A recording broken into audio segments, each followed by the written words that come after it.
தந்தை மகன் தூயாவின் பெயராலே ஆமேன். யோவான் எழுதிய நற்செய்தியிலிருந்து வாசகம். அதிகாரம் 14, இறை வசனங்கள் 27 முதல் 31b முடிய.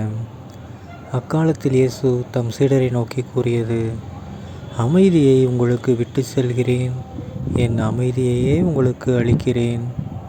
நான் உங்களுக்கு தரும் அமைதி உலகம் தரும் அமைதி போன்றது அல்ல. நீங்கள் உள்ளம் கலங்க வேண்டாம், மருள வேண்டாம். நான் போகிறேன், பின் உங்களிடம் திரும்பி வருவேன் என்று நான் உங்களிடம் சொன்னதை கேட்டீர்களே. நீங்கள் என் மீது அன்பு கொண்டிருந்தால் நான் தந்தையிடம் செல்வது பற்றி மகிழ்ச்சி அடைவீர்கள். ஏனெனில் தந்தை என்னை விட பெரியவர்.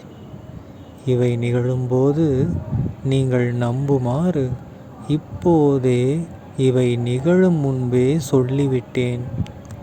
இனி நான் உங்களோடு மிகுதியாக பேசப்போவதில்லை, ஏனெனில் இவ்வுலகின் தலைவன் வந்து கொண்டிருக்கிறான். அவனுக்கு என் மேல் அதிகாரம் இல்லை. ஆனால் நான் தந்தை மீது அன்பு கொண்டுள்ளேன் என்பதையும் அவர் எனக்கு கட்டளையிட்டபடி செயல்படுகிறேன் என்பதையும் உலகு தெரிந்து கொள்ள வேண்டும். ஆண்டவரின் அருள்வாக்கு. கிறிஸ்துவே உமக்கு புகழ்.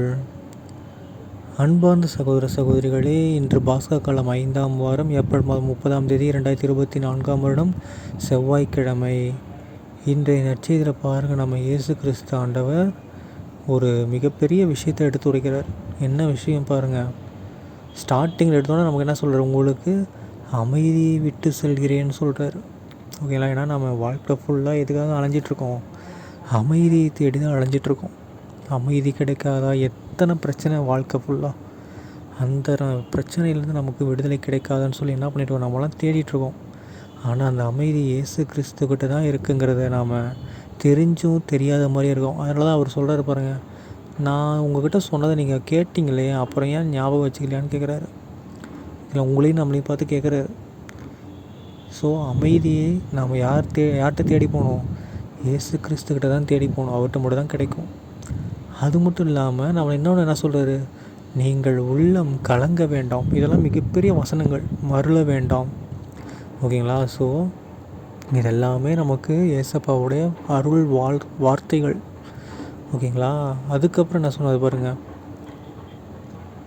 நீங்கள் என் மீது அன்பு கொண்டிருந்தால் நான் தந்தையிடம் செல்வது பற்றி மகிழ்ச்சி அடைவீர்கள், ஏனெனில் தந்தை என்னை விட பெரியவர் அப்படின்னு சொல்கிறாரு. ஓகேங்களா? ஸோ ஏசப்பா அந்த காலத்தில் கடவுள்கிட்ட போகிறத வச்சு நம்ம என்ன பண்ணணும்? மகிழ்ச்சி அடையணும். அதே மாதிரி தான் இப்போ நம்ம சொந்தத்தில் யாராவது ஒருத்தங்க இறக்குறாங்கன்னா நம்ம ரொம்ப ஃபீலிங் இருக்கணும். ஆனால் அவங்க மோட்சத்துக்கு போகிறாங்க, கடவுள்கிட்ட போகிறாங்கன்னு சொல்லி மனசை நம்ம என்ன பண்ணிக்கணும்? தேர்த்திக்கணும். ஏன்னா விட்டுட்டு போயிட்டாங்க அழுதுகிட்டே இருந்தால் ஒரு யூஸும் இல்லை. விட்டுட்டு போயிட்டாங்கன்னு ஃபீல் பண்ணணும். இருந்தாலும் நம்மளை நம்ம எப்படி அரவணைச்சிக்கிறது? இந்த மாதிரி அவங்க மோட்சத்துக்கு போயிருக்காங்க, ஏன்னா அவங்க நல்லவங்க அப்படின்னு சொல்லி நம்ம இறக்கும்போது நம்மளை யாராவது சொல்லணும், இவன் நல்லது தான் செஞ்சான், அப்போ சாகும்போது கண்டிப்பாக மோட்சத்துக்கு தான் போவான்னு சொல்லி எல்லோரும் நம்பணும். ஓகேங்களா? அதை விட்டு இவன் பண்ணதுக்கு இவன் சாகணும் அப்படின்னு யாரும் சொல்லாமல் நம்ம பார்த்துக்கணும். நம்ம சாவும் அப்படி இருக்கக்கூடாது. நம்முடைய இறப்பும் நல்லதுபடியாக இருக்கணும். சரிங்களா? அது மட்டும் இல்லாமல் இன்றைய நட்சத்திரம் ஒரு முக்கியமான வசனம் என்ன அப்படின்னா, இவ்வுலகின் தலைவன் வந்து கொண்டிருக்கிறான்.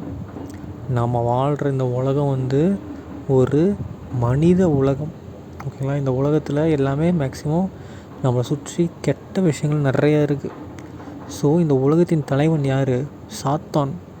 ஏன்னா சாத்தான் தான் பாருங்கள், இயேசுவை சோதிக்கும் போது கூட இந்த உலகத்தையும் உனக்கு தரேன், பொண்ணு பொருள் எல்லாமே உனக்கு தரேன் அப்படின்னு சொன்னிச்சு. ஸோ இந்த உலகத்தின் தலைவன் யார்? சாத்தான். அவன் வந்துக்கிட்டு இருக்கான் அப்படின்னு சொல்கிறாரு. ஸோ சாத்தான் இந்த உலகத்தில் நம்ம சாத்தானை மிஞ்சி நாம் தப்பிக்கிறது கொஞ்சம் கஷ்டம்தான். ஓகேங்களா? பட் ட்ரை பண்ணணும். ஓகேங்களா? ட்ரை பண்ணிக்கிட்டே இருக்கணும். அப்போ தான் மோட்சத்துக்கு போக முடியும்.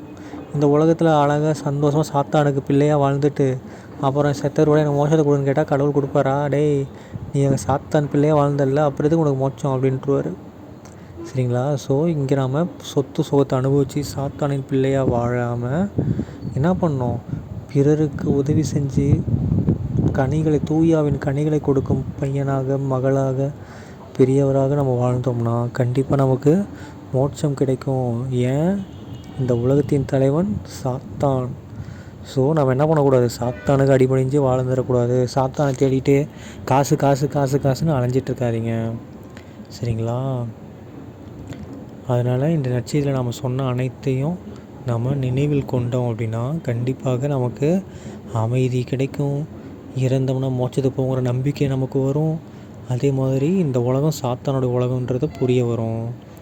தந்தை, மகன், தூய ஆவியின் பெயராலே ஆமேன். இயேசுக்கே புகழ், இயேசுக்கே நன்றி, மரியே வாழ்க.